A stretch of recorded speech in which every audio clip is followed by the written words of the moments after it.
Why? This is what the meeting is supposed to be about, isn't it? Isn't it supposed to be for the parents to come out here to find out what's going on? No, we got 30 seconds, 2 minutes to talk. Who can talk in 2? You can't talk in 2 minutes. So how is it fair to the parents and to the kids? Then you say, oh, well, the parents don't participate. How can you participate when you got somebody standing here with, you got this many long? I'm not saying anything to you about that. I'm still saying, how you going to tell somebody you got 30 seconds left? I mean, this is not what it's supposed to be about. If you're having a meeting for the parents, then we're supposed to be able to have our say. For however long it takes, we're supposed to be able to have our say. You going to limit our time? Do you limit everybody's time? No. But if we're ahead of schedule, then why are you standing? What is it? Well, don't crowd me. I'll get through when I got through. I still say the kids deserve better than this. And I'm sure if you're parents, I know your children go to better schools. So your kids don't have to suffer like ours. But my child is important to me, and their education is important to me. And I'm sure for every parent out here, their education is important to their child. Y'all need to get some order back out there.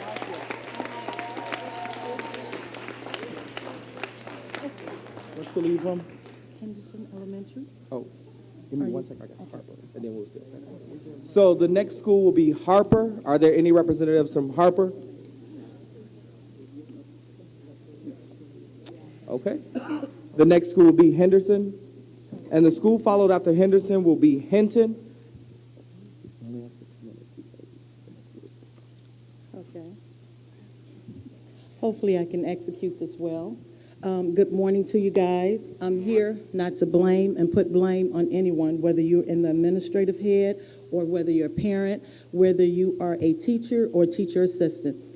I want us to stay focused. And the reason why I'm saying that is this meeting truly a meeting for complaints, concerns, or is it that you're trying to elicit information from us that will then turn into results and resolution for this problem of closing schools? Now, my first concern is I believe none of the schools on the south side or west side should be closed unless they deem dangerous for anyone's children, staff, parents, or visitors that come in and out those doors. 2, Henderson has a total on this list that shows incorrect. It shows a total of 723 as a capacity. We have a capacity right now of 379, which should be or could be up to 500 or 550 of children that should attend that school. No one took into consideration that they have other classes that are used for arts, library, music, lunchrooms, for their computers, for their science labs.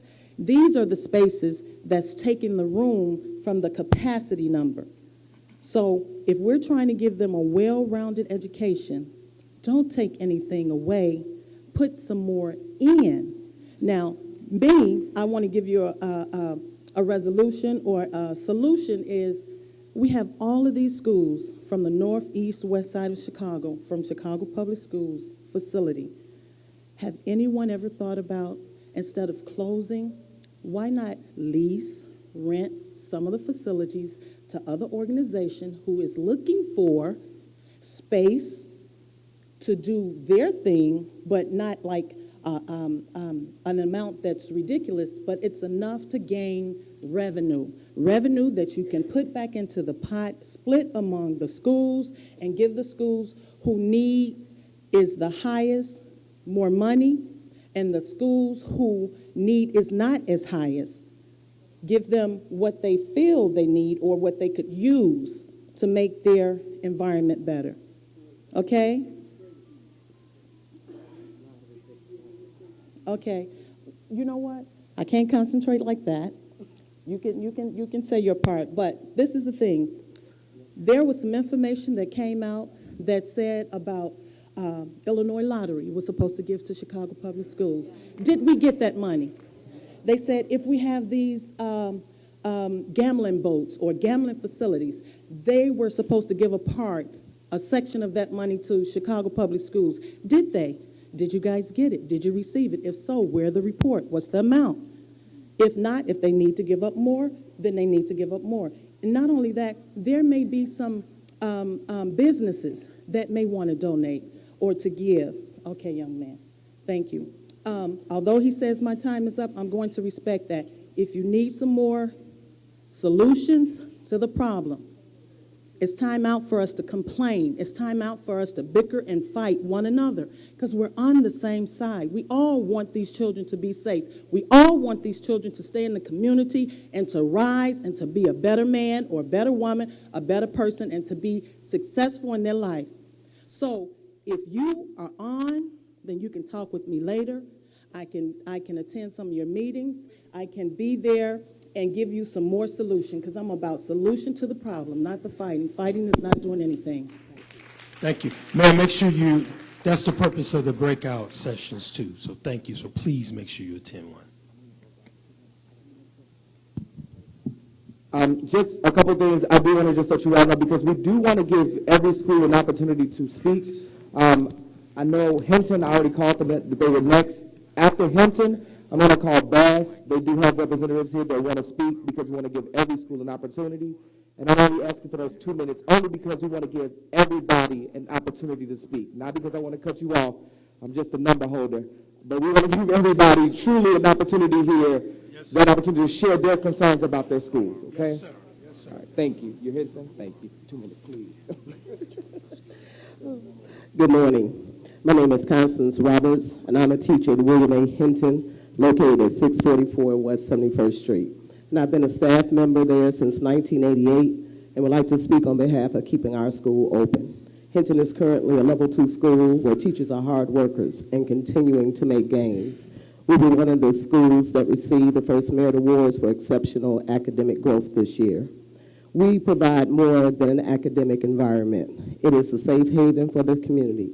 We provide a nurturing environment for students with an abundance of social ills. Closing schools in this community will only increase the violence that is plaguing our city at this time. Gangs are real in Chicago, and when you have students, innocent children, crossing territorial lines, you are promoting genocide of our future generations. You are also discouraging the value of education because it sends the message that education is not important, which only places our students at a greater risk of becoming a statistic among the incarcerated and the murdered. We ask that William A. Hinton remain open so that we can continue to improve the minds of the students in our community. Thank you. Thank you.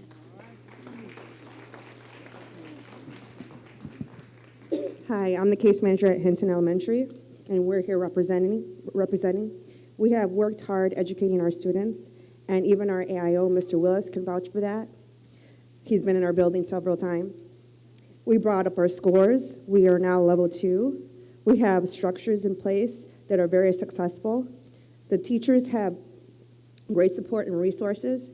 We have partnered with an organization called We the People that promotes social justice, and we have launched many other programs as well that have enhanced learning. Our SPED program is organized and jamming, and it would be a tragedy to close our school when we're in the middle making great progress. Good afternoon. My name is Brenda Walker, and I attended Hinton Elementary School, and I also went there from 1974 to 1986. My 3 children also attended Hinton Elementary School, as well as graduated from there, and I've been a volunteer from 2000 to 2006. I have been employed by Hinton Elementary, thanks to Ms. Allen, for 2 years. And since the 2 years, Ms. Allen had came in and made a huge turnaround, not just for our schools, but our children. We have went from level 3 to level 2. The children also have the opportunity of becoming attorneys, social workers, teachers, because of the programs that Ms. Allen has brought into our school. Now, if we take away Hinton Elementary School, they can't go to Hamilton Park because everybody knows that Hamilton Park is a dangerous place for our children to go. So we have safe haven at our school. So if we closed down Hinton, where would our children be except on the corner selling drugs, getting shot for no apparent reason? So we at Hinton, as well as our teacher, are not only concerned about our school, we're concerned about all the schools. So if you close down all our neighborhood schools, where do the children go? Where would they be able to voice their opinion? I'm not just speaking for Hinton Elementary Schools. I'm speaking for my child as well. He goes to Johnson College Prep. And my thing is, I'm going to secure my son the best of my ability. So I don't only speak for me, Hinton, Miss Allen, I'm speaking for everybody. So I hope that whatever you came here to do, just hear us. And again, I heard the lottery, about us playing the lottery. Where's that money going to? I don't see a dime of it, but I play. So if I play to win, where is my portion of that money going? Do it go to the school as promised? I think not, because you're closing so many neighborhood schools, and we are targeted for not doing our part. That's not true. You can come to Hinton Elementary School. We have stepped it out, not one, not two, because of the principals that used to be there years ago has not been able to stay there to do their job. But Ms. Allen has actually came and did what she had said that she was going to do. Being a volunteer there, those years, I have seen principals come and go and not live up to what they promised. But Ms. Allen stood her grounds. Yes, the children are off the change, but still, she's there to do what she is there to do, and it's not about money. So my concern is, where's the lottery money? I pay my $2 every week to play. Where's that going to? So are we going to keep Hinton Elementary School open? Are we going to close all the surroundings of the school? I hope not, because Hinton is a level 2. Thank you. Okay. We have Bass is going to speak next, and I thought there were representatives from bond temps. Okay, perfect. Hi, my name is Sabrina Jackson, and I am the Family Engagement Coordinator at Bass, but first and more so, I am a parent of Bass Elementary. Now, Bass has been in my family for 4 generations, and in our neighborhood, it is a safe haven for the children there. We went from a level 3, we're now a level 2, and the kids are, they're structured. They love their school. Most of them say they're from 8 till 6 if they can, even longer if we let them. They love the school. They're finally in the school. They know that it's a safe haven. And if it's closed, where would these kids go? We're there to support the families, the parents in the neighborhood, and they really depend on Bass. Most of them do. And if it closed, it's up in the air. Where would the kids go? That's the concern, the children. The children is the concern. And we working hard. Their academic is going up. And they see the happiness. It's like family to most of them. So, we work hard. We want to stay open. And like I know most concern is in here. If you close our school in our neighborhood, where would our kids go? It's about the kids. Hello, my name is Joy Johnson. I'm also a parent for Bass. My son is in pre-K, and it's really hard to get. I don't even know where the closest pre-K is around here, so I don't stay far from here. I'm a student here at Kennedy King, so it's hard for me to run him all the way on 55th and State to go to pre-K for a couple of hours, pick him up, to be in school myself. And I'm also a parent for Mays too. And I do go up to the school, and I do sit in the classrooms. So I cut myself short with my children. I'm very serious. And it's not about the black and white thing, Mexicans too. I mean, let's be real, it's just the violence, the poverty in Chicago. I'm scared I may get shot out here, so it's not just for our children, it's us too. But a lot of these schools, Bass is a really big school, so it must be a safe haven. They do love their school. And I see a lot of parents when I go up to the school, but I see more grandparents. So where are the parents at? And I love the teachers because I want to be a teacher. I am a teacher. I teach Sunday school. I teach at the Peace Center. That's not my job. I'm at the school teaching. I'm at Mays when they let me in there 2 hours. I'm teaching them. And that's not my job, but I do it. So all the schools need to be open. We need more parent involvement. We need grandparents groups to help these grandparents. We need a lot of stuff, but we really need these schools to stay open. That's it. Our next group will be Bontemps, followed by Holmes and Hope. If you can have your 1 or 2 representatives from your school ready to get to the mic after they get done speaking, that would help us along. Thank you. Hi, my name is Sharon Wright. I'm the assistant principal at Bontemps Elementary School. And I'm up here to ask that when you make your decisions about school closings, consolidations, please take into account that my school, as well as the other schools in the Englewood Gresham network, our students have unique needs in this community. It's not always about the dollars, the savings of the dollars. We have to look at these lives that we're impacting here. We have 314 students with the ideal capacity of 690. However, our needs are much greater in that building than they are in a building with 1,000 kids. We need the social services for our kids. We need those counselors, the social workers, to assist us in working with our kids. My philosophy is you have to be able to reach them in order to teach them. Put those things in place for us so that we can do our jobs effectively. Thank you.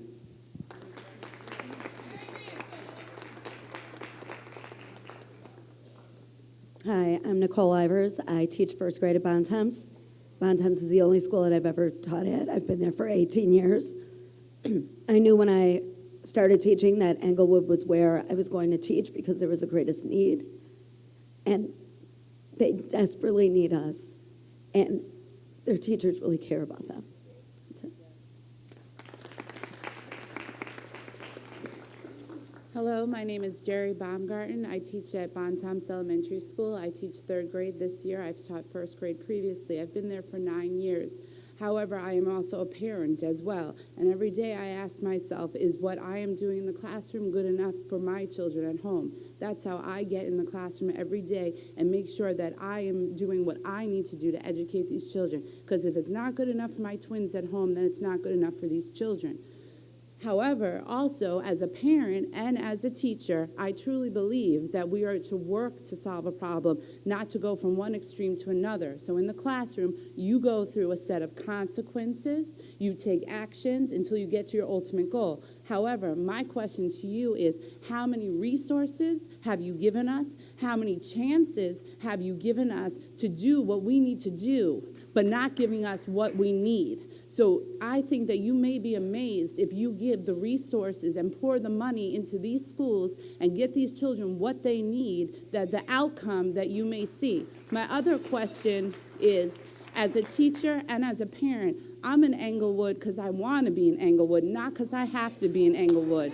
And I also think that I do my job, I further my education, I get my national board certification, I do my graduate school work, and I take time away from my family getting to school at 7 o'clock and staying late. So there is dedication in school. I can't speak for everyone, but ask yourself at night, are you giving these schools everything they need to succeed? And if you are and they're not succeeding, then okay, they get what they deserve.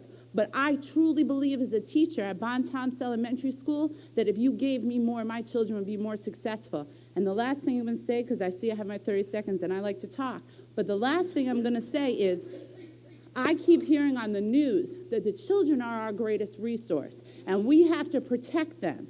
So what are you saying to that child that, you know what, the community you live in, the community that you're part of isn't good enough for you? You're going to have to go somewhere else. So put the money where it needs to be, give these kids what they need, and you will see results. But keep holding them back, containing them, and not educating them, you know where they're going to go. So I'm sorry, I'm emotional, but I treat those children like they're my own. So if it's not good enough for your children, then it's not good enough for our children. Thank you.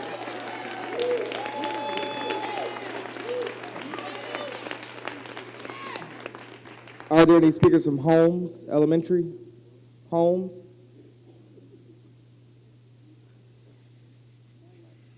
Okay, they will be followed up by Hope High School.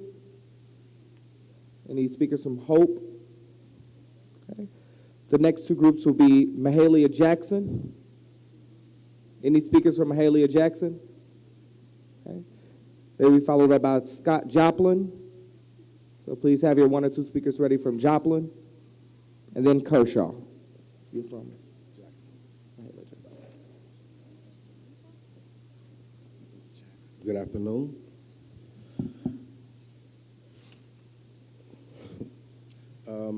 I'm a single father, parent of a young man that attends Mahalia Jackson.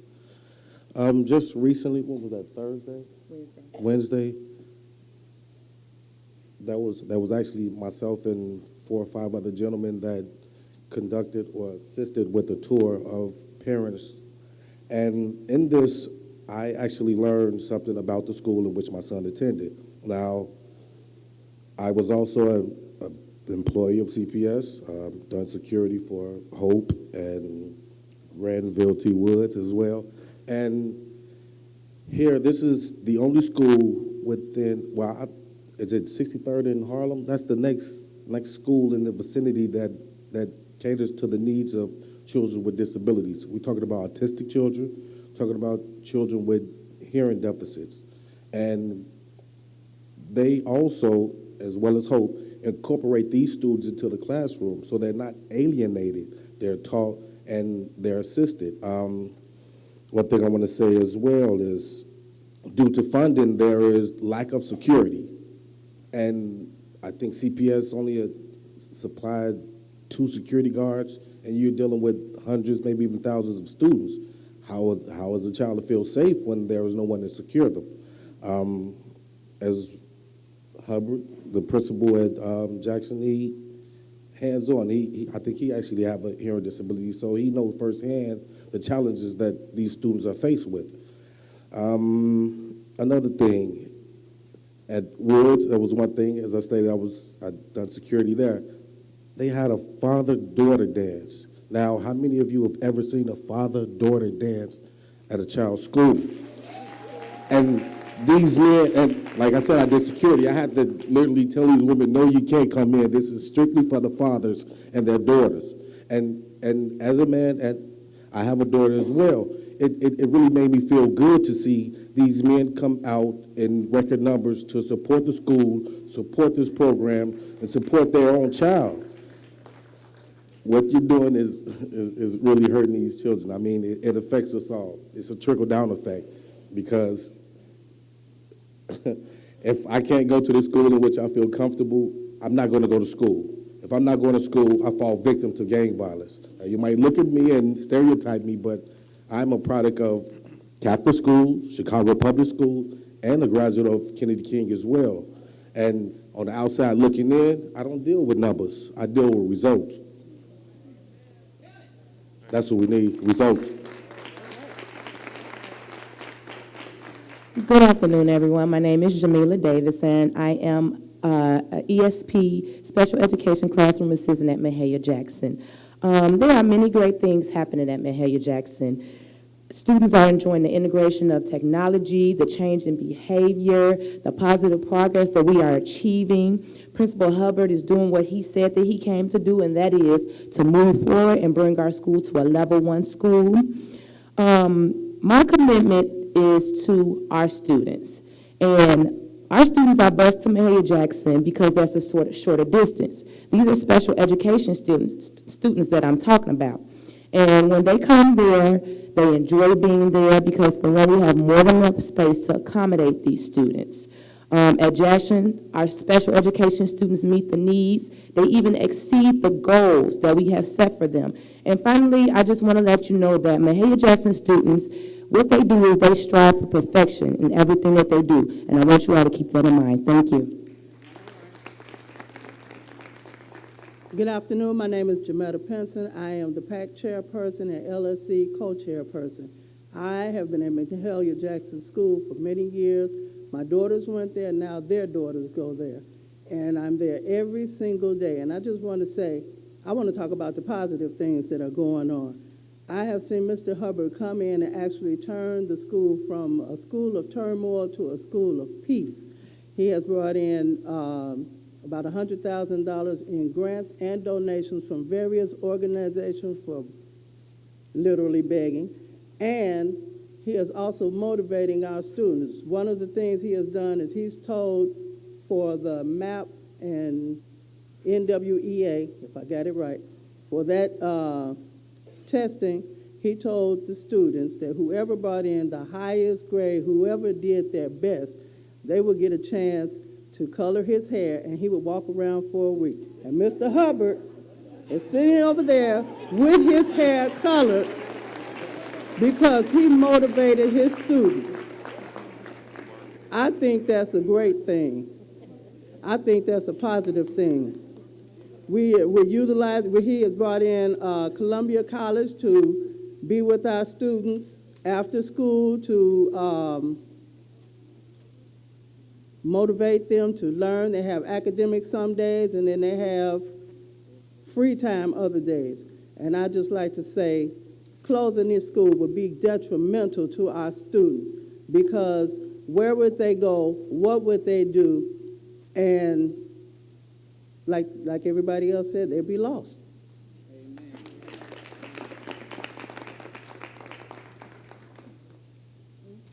Are there any speakers from Joplin? Okay. Kershaw? You're from Joplin?